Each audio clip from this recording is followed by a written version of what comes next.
it was a long time coming, so it wasn't like a big moment. I felt a big weight off my shoulders, big sense of relief, big sense of freedom. Stage wins or GC this week? Yeah, both. They will come together, I think. Micah starts to turn the pressure. Pidcock seems to be still in control of this race. And here goes the attack. All the pressure, all the stress, all those moments where Pidcock wasn't believed in. He has now put it all on the pedals. He's answered every single question.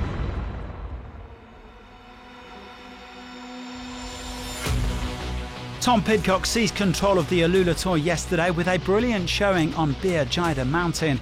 But can he keep hold of that green jersey until the end of the race? Well, we probably won't find out today, because this is another one for the sprinters. We're heading from the UNESCO World Heritage Site of Hegra to the Tayma Fort. Tim Merlier looked supreme on stage 1, but plenty of other fast men are going to be trying to deny him a second stage win today, and the wind could also be a major factor.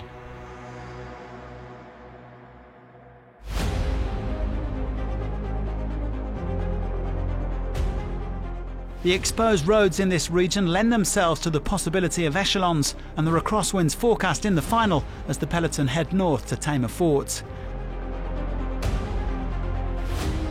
The finish is also extremely technical with several twists and turns.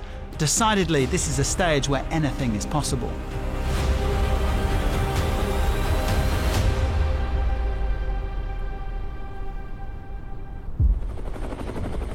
The wind coming from the east this morning at around 18 kilometres an hour, which meant the peloton were driving into a headwind. The early average speed was consequently quite low, around 35 km an hour for the first hour, as 7 men got into the breakaway.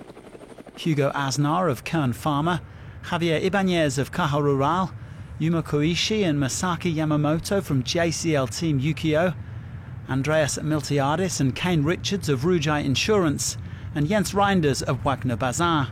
They didn't eke out much of a gap though, just over a minute and a half clear of the peloton. Well, by this point the riders had turned left and were heading north into the crosswinds, and there's always tension in the bunch in these wide open stages. A few men coming down at the back of the pack, but apparently no major damage done. Well, Reinders, meanwhile, had taken the virtual lead in the most active rider competition, picking up 6 points at the first 2 sprints. The Belgian now 6 points ahead of the overnight leader, Ayman Rosli.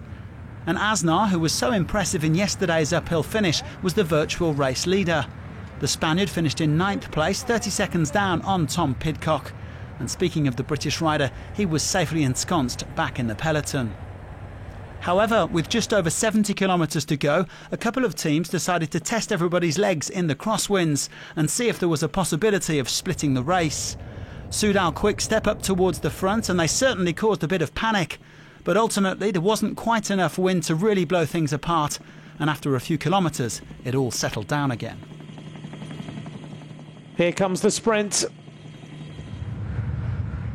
Reinders now opens up the gas, goes to the left-hand side. Big acceleration, drag race between these two sprinters.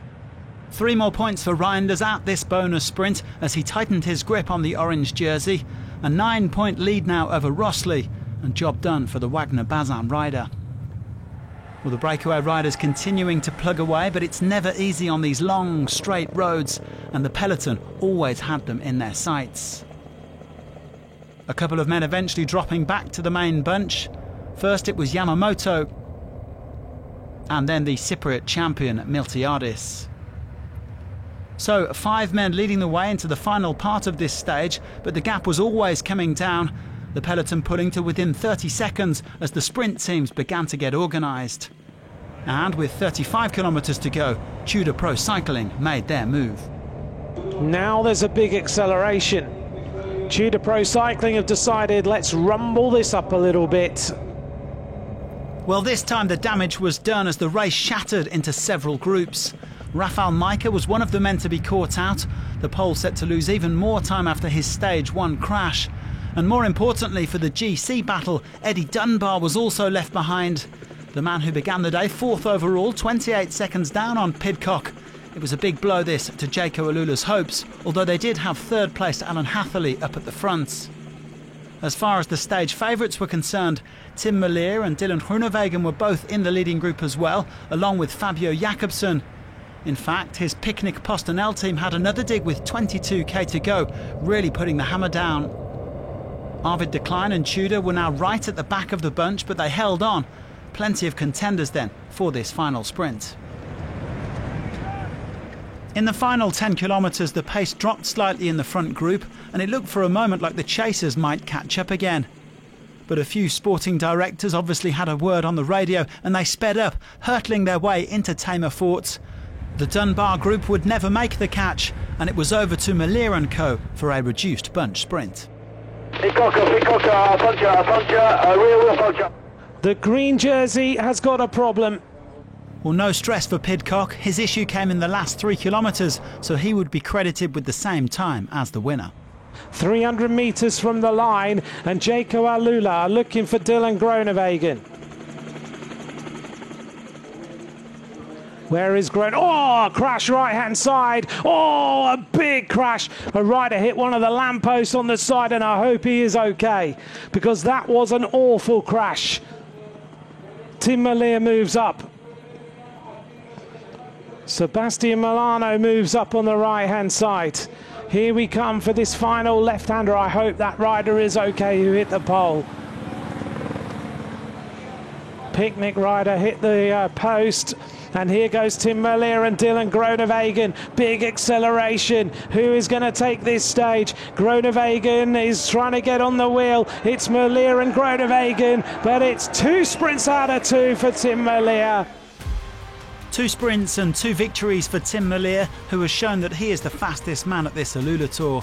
In the end, it was a mano a mano with Groenewegen, and the European champion got there comfortably to notch his 52nd career win. He's on course to take home another red jersey. Well, the big battle was okay. We were still with a big bunch, so it was okay. It was not that really excellent. Well, legs were really turning well today. Feeling well also. Just in the final it was a bit hectic. In the end I won, so okay. Merlier winning ahead of Groenewegen, with Molano, Moschetti and Barbier completing the top 5. The first chase group lost around 20 seconds, with Dunbar shipping over a minute. Despite his late mechanical, Pidcock remains our race leader by 8 seconds from Rainer Keplinger. Dunbar and Stefan de Bod drop out of the top 10 after getting dropped in the crosswinds. Merlier reclaims the red jersey from Pidcock. He is now 9 points clear of Molano, with Groenewegen in 3rd. Odne Holter still leads the youth classification by 4 seconds from Frank van den Broek. And Reinders now has a decent lead over Rossley in the most active rider competition. Join us again on Friday for the Queen stage of this AlUla Tour to the sky views of Harad Wairid, and thanks for watching.